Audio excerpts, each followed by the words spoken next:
Не все прямые эфиры BTS заканчиваются истерикой. Но вчера вечером один простой прямой эфир превратился в момент, который совершенно выбил из колеи миллионы фанатов. Не из-за громкого объявления. Не из-за спойлера о камбэке.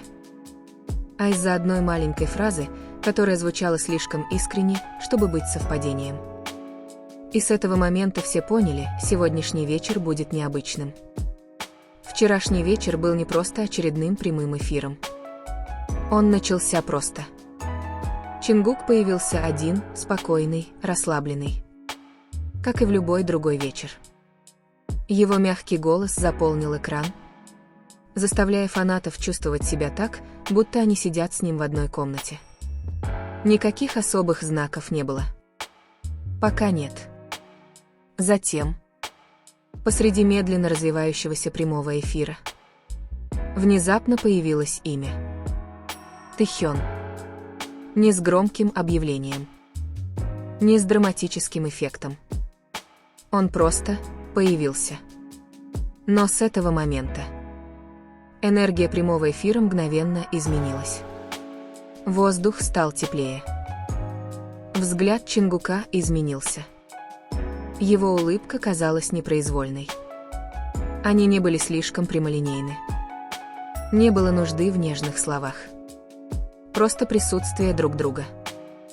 И именно в этом заключалась опасность.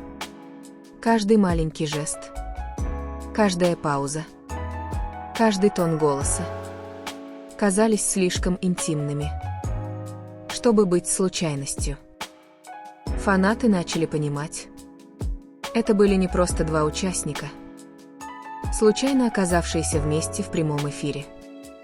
Это было похоже на двух людей, которые очень привыкли делить пространство и время. Затем наступил момент.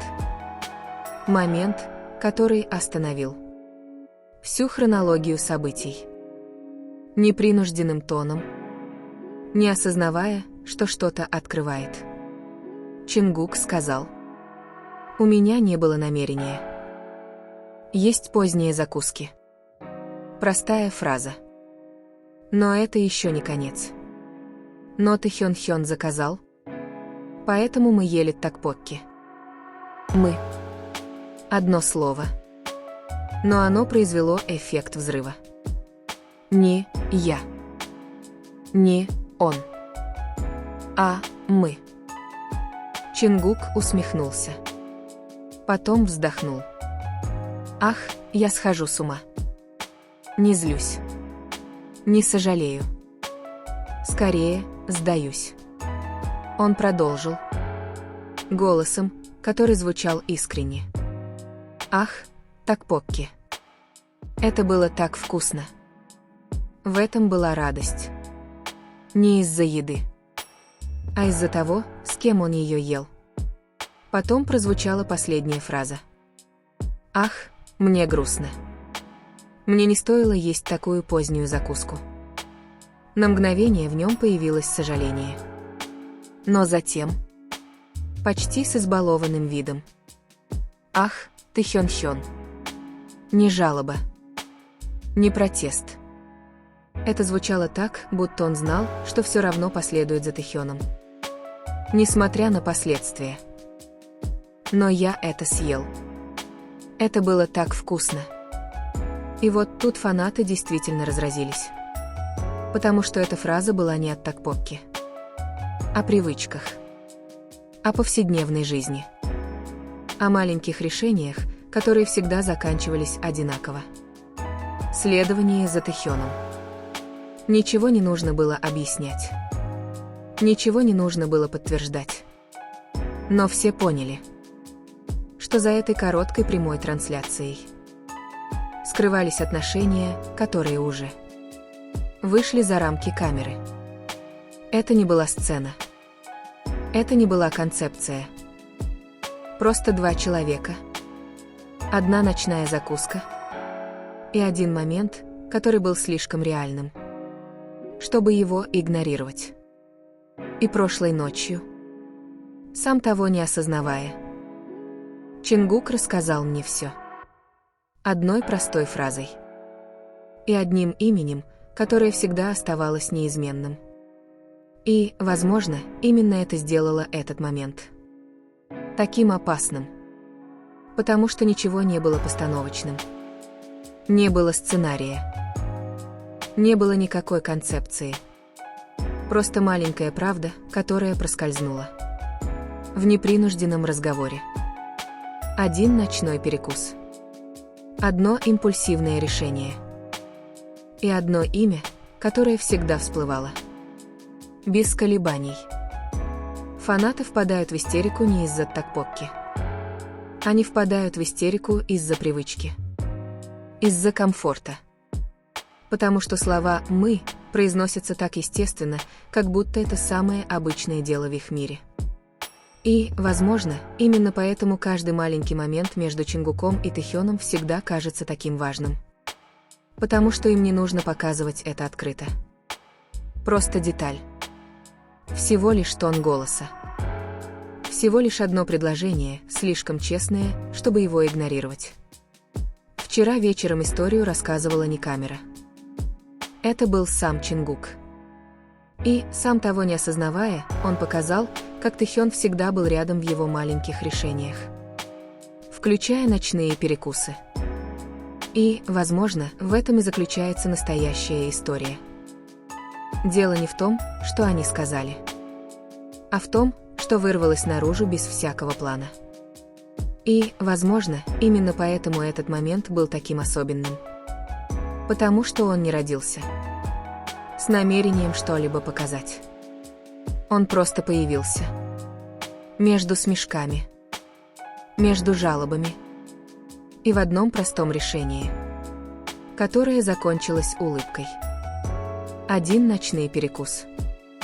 Одна маленькая причина сдаться. И одна привычка, которая стала слишком привычной, чтобы скрывать. Чингук не рассказывал историю. Он просто говорил. Но за его словами скрывалось нечто, что могли понять только те, кто действительно внимательно слушал. Что был кто-то, кто так легко влиял на его выбор. Кто-то, кто просто говорил «давай». И мир на мгновение приходил к нему. И, возможно, это самая искренняя форма любви. Не громкая. Не шумная. Просто присутствующая. Тихая. Постоянная. Как токпокки поздним вечером. Незапланированная. Но всегда запоминающаяся. И среди всех слов, сказанных прошлой ночью. Это имя вернулось. Не как оправдание. Не как сожаление. А как часть повседневной жизни, которая стала неотъемлемой частью. Тэхён-хён. Медленно. Естественно. И это было, как дома. В заключение. Прошлая ночь была не о концерте. Не о ночных перекусах. Не от токпокки тоже. Не о маленьких привычках, произносимых неосознанно, но несущих глубокий смысл. Не о комфорте. Настолько естественном, что его не нужно объяснять. Чингук ничего не раскрывал. Он просто был самим собой. И именно здесь все чувства казались наиболее искренними. Потому что самые настоящие вещи всегда проявляются. Не тогда, когда хотят быть показанными, а тогда, когда забывают, что их видят. И прошлой ночью, среди смеха и мелких жалоб, мы это увидели. Близость, которая не требует признания, но все же ощущается.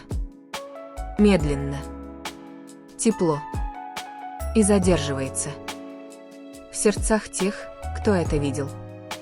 Если вы улыбались каждой мелочью прошлой ночью, не забудьте поставить лайк, чтобы показать, что вы это почувствовали.